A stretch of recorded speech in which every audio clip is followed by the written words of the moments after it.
மோனேஷ் என்ன பண்றீங்க? US bank. Alright. எல்லாமே அச்சீவர்ஸா இருந்தா ஓகே, ஜாப் வேஸ்ட் தானே. பரவாயில்ல. அப்ப இந்த மாதிரி தான் பேசுங்க. என்னவா இருக்கீங்க?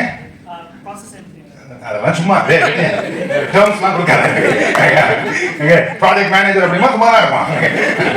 ப்ராசஸ் இன்ஜினியரா இருக்கீங்க. ஓகே, நல்லா போல இல்லை அந்த மாதிரி பேசுங்க, மோட்டிவேட்டிங்கா இருக்கும். ஆல்ரைட். ஸோ நீங்க மேம் ஒமேகாவா? டெக்னாலஜி மாதிரி ஒமேகா ஒன்லி மேகாவா? ஓகே, மோனிஷ் ஓ மேகா. மேகா மேகா நைஸ். மேகா எங்க என்ன பண்றீங்க? மேகா பண்றீங்க. அப்ப நீங்களும் ரெடியா தான் இருக்கீங்க. என்ன டெவலப்பரா மேம் நீங்க? அனலிஸ்ட். ஓகே, டெவலப்பர்னா கொஞ்சம் வேலை இருக்கும். Thank you so much guys. This is the audience we expect for the show. Give a round of applause to you all.